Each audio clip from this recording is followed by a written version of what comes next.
नमस्कार, स्वागत है आप सभी का। यूपी ट्रिपल मुख्य सेविका भर्ती में बात करेंगे। बीडीओ 2018 डीबी के लिए जो रिजल्ट आया है, नॉर्मलाइजेशन उसमें होना था, उसकी भी जानकारी कई बार हमने बताया भी था।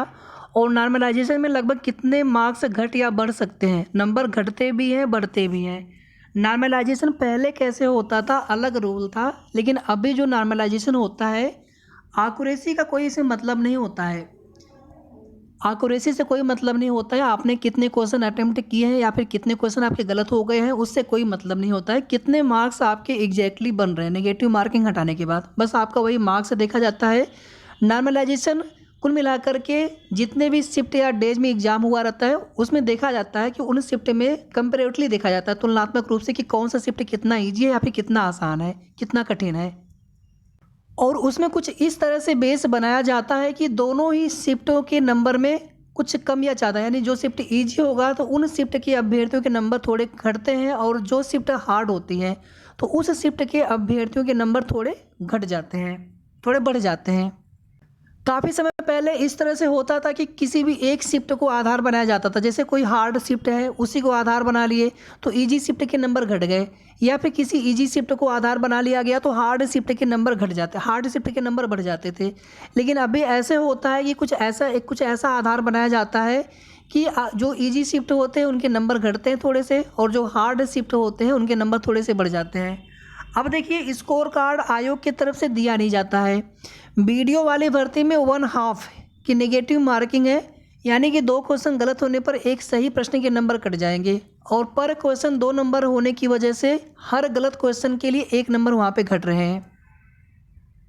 इसके बाद भी बहुत सारे ऐसे अभ्यर्थियों ने हमें बताया है कमेंट करके या फिर मैसेज करके कि हमारे नंबर इतने बन रहे हैं नेगेटिव मार्किंग हटाने के बाद, फिर भी हमारा सिलेक्शन क्यों नहीं हुआ, डीबी रिजल्ट में हमारा सिलेक्शन क्यों नहीं हुआ। होना चाहिए था उनका सिलेक्शन। इसी तरह से मंडी परिषद की एक भर्ती है, पुरानी भर्ती है, 2018 की वो भी भर्ती है। फिलहाल में उसमें अंतिम रिजल्ट दे करके ज्वाइनिंग करवानी चाहिए थी, तो वहाँ पर सेकंड लिस्ट दी जा रही है। तो खैर, भर्तियाँ इस तरह से दे रही है, उसमें होती चली जाती है। वो भी इस चीज़ के लिए भी लगभग 1 साल का इंतजार अभ्यर्थियों को, यही कार्य पहले कर देना चाहिए था। आपकी भर्ती में कोर्ट वाला मैटर हो या ना हो तो बात की बात है। अगर यहाँ पर शासन या फिर अगर यहाँ पे विभाग को, आयोग को रिजल्ट देना होता, कोर्ट वाला मैटर भी सॉल्व करा लेते बहुत पहले ही, और आपका रिजल्ट भी आ जाता। तो यहाँ पर तो एक बहाना है कि स्टे लगा हुआ है। एक नई रीट्स भी फाइल हुई है, और इसके अलावा आप देखेंगे जो भी रीट्स पहले की है सबके सब एक बंच में कनेक्टेड है। और कोई भी अगर नई रीट्स आती है, कोई भी अगर ग्राउंड अगर अलग पाया जाता है तो उस पर भी अलग से जवाब लगाना होता है आयोग को, और अगर सेम ग्राउंड का होता है तो वहाँ पर भी जवाब लगाना ही पड़ता है। उसके बाद जब वो बंच में आ जाएंगे तो फिर किसी एक लीडिंग पिटिशन पे ही जवाब लगता है, और लीडिंग पिटिशन के ही अभ्यर्थी या फिर बाकी के भी जो पिटिशनर्स होते हैं उनकी तरफ से रिजॉइंडर आता है। ये प्रोसेस होता है सुनवाई के लिए कोर्ट में। पिछली वाले 13 फरवरी वाली जब डेट लगी थी तो आप सभी जानते हैं कि सुनवाई नहीं हो पाई थी, केस टेकअप हुआ था, और उसमें ये कोर्ट ऑर्डर आया था कि लिस्ट आफ्टर 4 वीक्स, और जो भी इंटरिम रिलीफ दिया गया था उसको एक्सटेंड कर दिया गया। कोई मतलब हुआ नहीं, 1 महीने के लिए फिर से इंतजार, इतनी लंबी डेट का क्या मतलब होता है।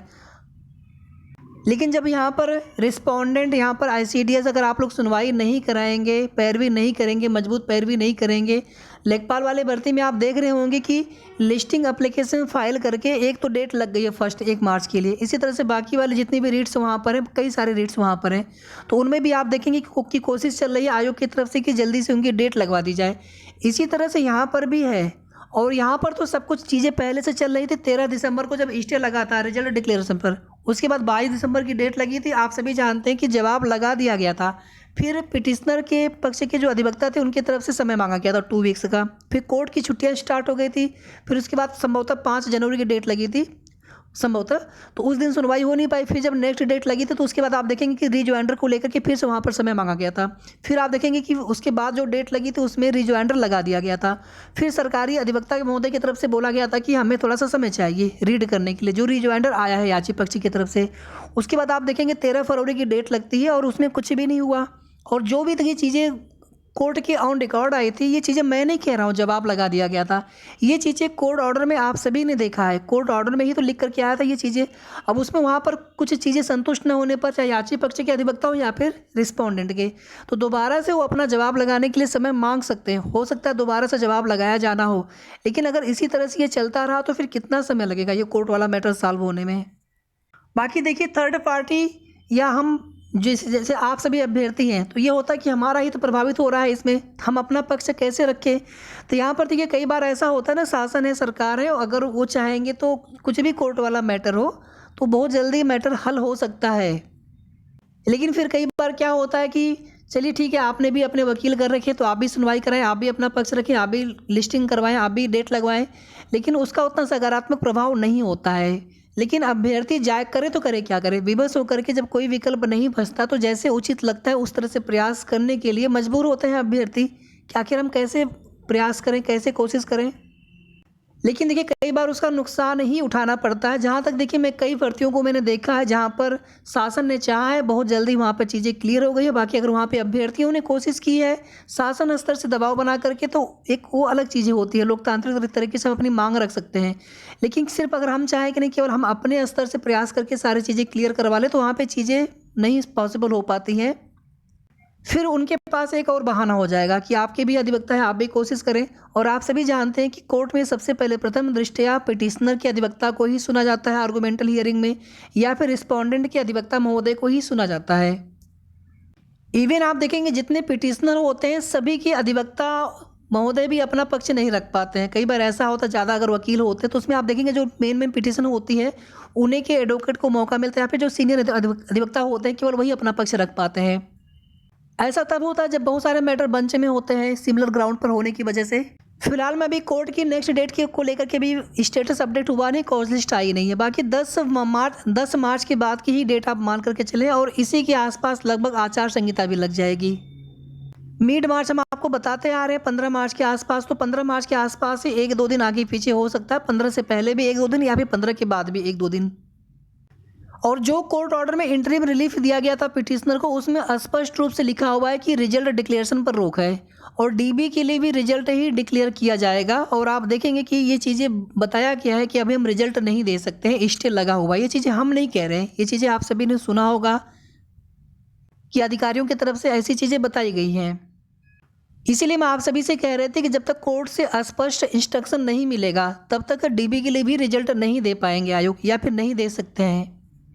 संशोधित आंसर की रिजल्ट का पार्ट नहीं है, संशोधित आंसर की अलग होती है, और रिजल्ट का पार्ट डीबी के लिए भी रिजल्ट है और फाइनल भी रिजल्ट है। हालांकि यहाँ पर आयोग या फिर आईसीडीएस अगर वो कोशिश किए होते कि हम यहाँ पर अंतिम रिजल्ट तो देना नहीं हमें है, तो डीबी के लिए हम रिजल्ट डिक्लेयर करना चाहते हैं और आगे डीबी कराना चाहते हैं, तो इस आधार पर कोर्ट से इंस्ट्रक्शन प्राप्त किया जा सकता था, या फिर जो भी कोर्ट वाला मैटर है उसको ही निस्तारित करवाया जा सकता था।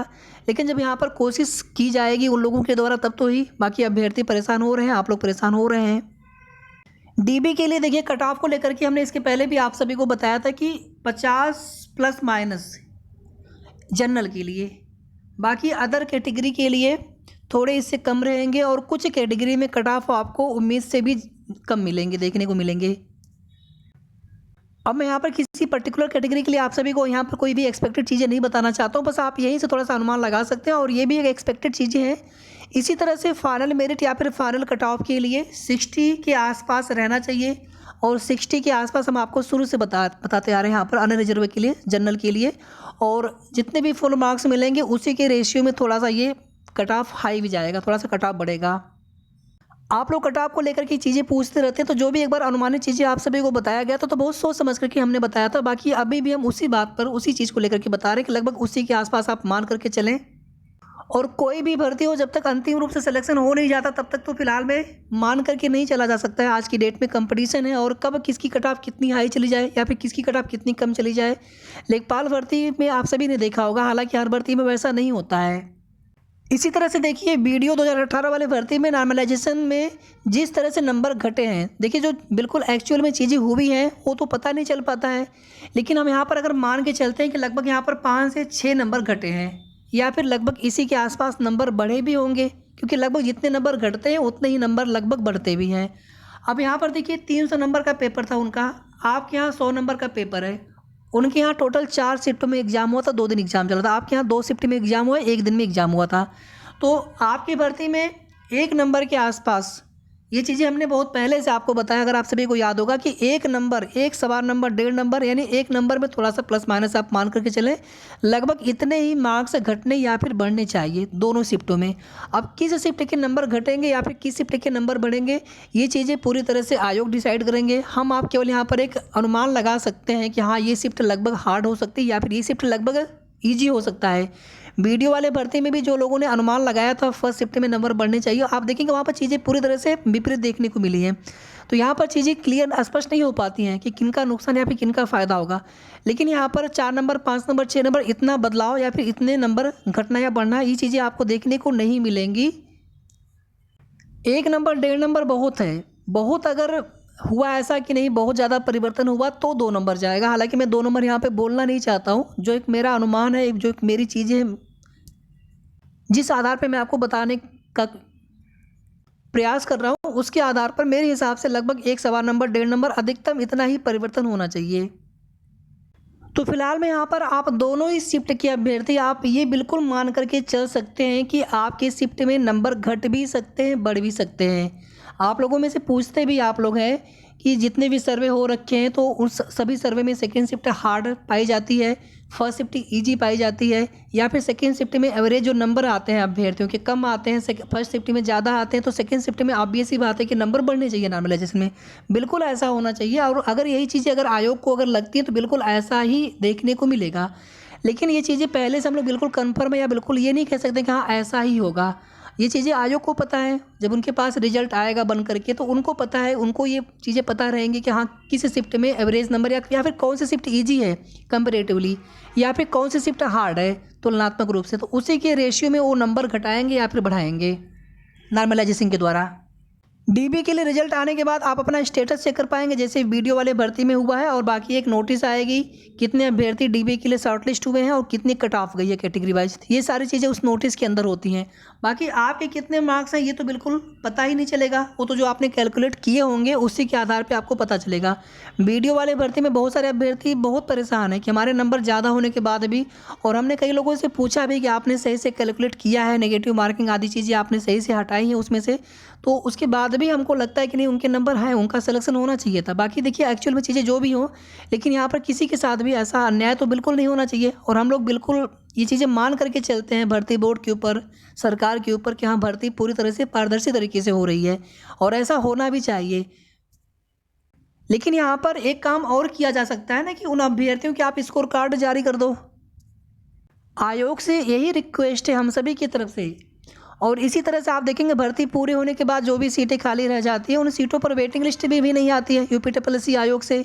तो बहुत सारी ऐसी चीज़ें होती हैं जहाँ पर कोई जवाब नहीं मिलता है या फिर कोई उम्मीद नहीं होती है उन चीज़ों को लेकर के, वेटिंग लिस्ट को लेकर के, या फिर यहाँ पर स्कोर कार्ड का पता ही नहीं चल पा रहा है। अंतिम जब रिजल्ट आएगा तब भी आपको नहीं पता चलेगा कि आपके कितने नंबर हैं। बस फाइनल मेरिट लिस्ट में अगर सेलेक्ट होंगे तो रोल नंबर वहाँ पे शो करेंगे, बाकी कुछ पता नहीं चलता उसमें। उस रिजल्ट में कट ऑफ उसमें पता रहेगा, रोल नंबर उसमें आएगा जिन अभ्यर्थियों का सिलेक्शन होता है, लेकिन किनके कितने नंबर है ये पता नहीं चल पाता है। नॉर्मलाइजेशन में किनके एग्जैक्टली कितने नंबर घटे या बढ़े ये भी पता नहीं चल पाता है। ये तो आप लोगों से या फिर अभ्यर्थियों के माध्यम से ही पता चलता है कि हमारे इतने नंबर थे, हमारा सिलेक्शन हुआ। अब देखिए यहाँ पर वीडियो थोड़ा सा लंबा हुआ है, लेकिन सारी चीज़ें महत्वपूर्ण बातें थी और बहुत सारी बातें जो होती हैं पहले से सोच करके कि हाँ आपसे इतनी सारी बातें, अब आपकी भर्ती को लेकर कितनी सारी चीज़ें इस प्रकार से आपको बतानी होती हैं, कुछ चीज़ें छूट भी जाती हैं कई बार।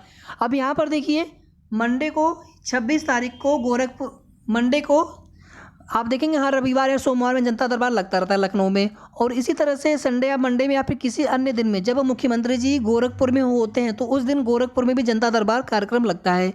तो जनता दरबार कार्यक्रम जब भी लगे हो तो प्रयास कर सकते हैं आप अपने स्तर से।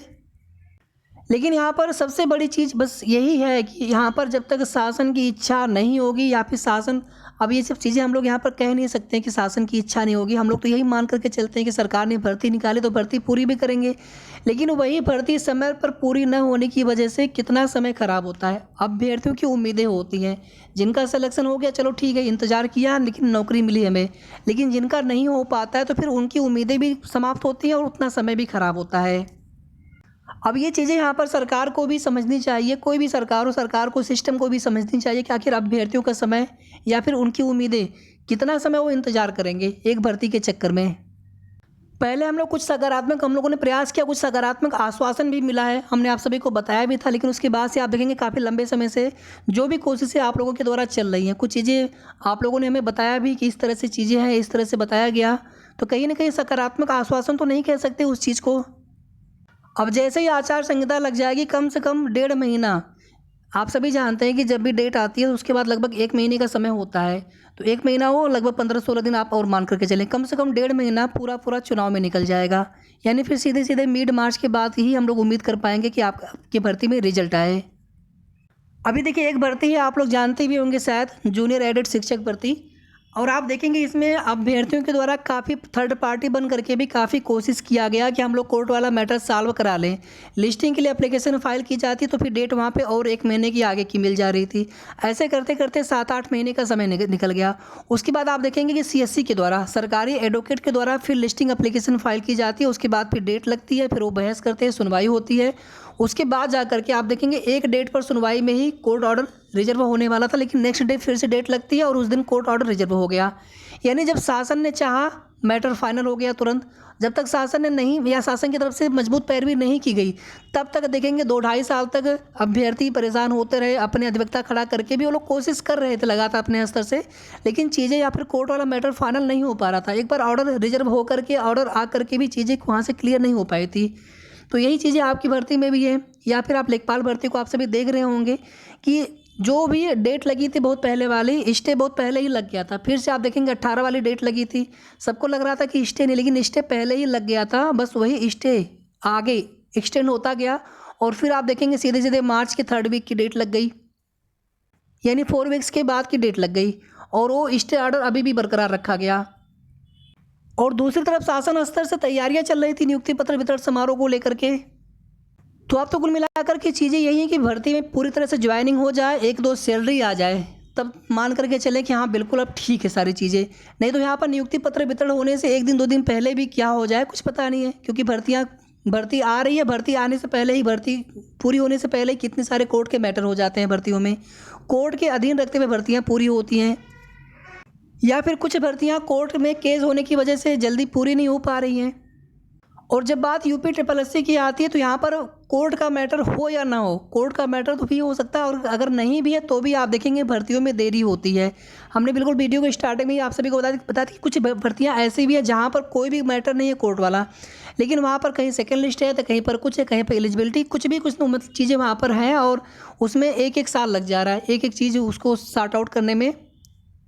अब आपकी भर्ती 2022 में नोटिफिकेशन आया है जुलाई में, और 2024 यहाँ पे चल रहा है, और अभी कुछ पता नहीं कि यह भर्ती कब तक पूरी हो सकेगी। बस यहाँ पर एक रिक्वेस्ट आप सभी से हमेशा करेंगे कि जो भी प्रयास हम अपने स्तर से करें वो ठीक है अपनी जगह पे, लेकिन एक कोशिश हमेशा होनी चाहिए कि मुख्यमंत्री जी को नियुक्ति और कार्मिक विभाग उन्हीं के पास है, ये मंत्रालय उन्हीं के पास है, तो उनसे हम लोग जब भी जनता दर्शन, जब भी जनता दरबार कार्यक्रम लगे, उनसे प्रत्यक्ष मिल करके ज्ञापन दे पाना सिर्फ और सिर्फ जनता दर्शन कार्यक्रम में ही पॉसिबल हो पाता है। किसी अन्य कार्यक्रम में सुरक्षा प्रोटोकॉल की वजह से और बिना पूर्व अपॉइंटमेंट के वहाँ पे आपको मिलने नहीं दिया जाएगा उनसे किसी भी कीमत पर। बहुत होगा तो मंच पर किसी जनप्रतिनिधि के माध्यम से हो सकता है ज्ञापन के लिए आपको बुला लिया जाए, इससे ज़्यादा वहाँ पे चीज़ें पॉसिबल नहीं होती हैं, या फिर जो सुरक्षा अधिकारी होते हैं उनके माध्यम से ज्ञापन आपका पहुँच सकता है, इससे ज़्यादा नहीं चीज़ें पॉसिबल नहीं हो पाती हैं। लेकिन जनता दर्शन कार्यक्रम में हम प्रत्यक्ष ज्ञापन दे पाते हैं और ये चीज़ें रेगुलर हमेशा चलती रहें, हर वीक हम करते रहें। और इसी तरह से बीच बीच में आयोग में जा कर के जब चीज़ें पॉसिबल हों, जब लगे कि नहीं आयोग में जाना चाहिए, तब जा कर के हम सचिव सर से भी रिक्वेस्ट करते रहें। अब आगे अधिकारी हो, चाहे शासन स्तर से, चाहे सरकार मुख्यमंत्री जी हों, वो आप लोगों की पीड़ा, आप लोगों की तकलीफ को समझे या ना समझे, अब वो उनके ऊपर है, लेकिन हम लोग कम से कम अपनी कोशिश तो कर सकते हैं अपने स्तर से। मैं देखिए इसीलिए बार बार चीज़ों को लेकर के थोड़ा सा मैं आप सभी को पहले से बताता रहता हूँ कि भर्तियों में देरी हो सकती है, हो जाती है, क्योंकि हम कई भर्तियों को लेकर के देख चुके हैं और जिस स्थिति से आप सभी गुजर रहे हैं उस स्थिति से हम भी गुजर चुके हैं, तो सारी आपकी जो तकलीफ पीड़ा है उसको हम भी समझते हैं। अभी आगे DB होगी आपकी भर्ती में रिजल्ट आने के, DB के लिए रिजल्ट आने के बाद से उसमें भी एलिजिबिलिटी को लेकर के भी बहुत सारे सवाल आप सभी के मन में होते हैं, तो उसको लेकर के आप लोग मत परेशान हुआ करिए। कुछ चीज़ें ऐसी होती हैं कि उस पर बात करना उचित नहीं होता है, जब चीज़ें होंगी समय पर तो सबके सामने होंगी।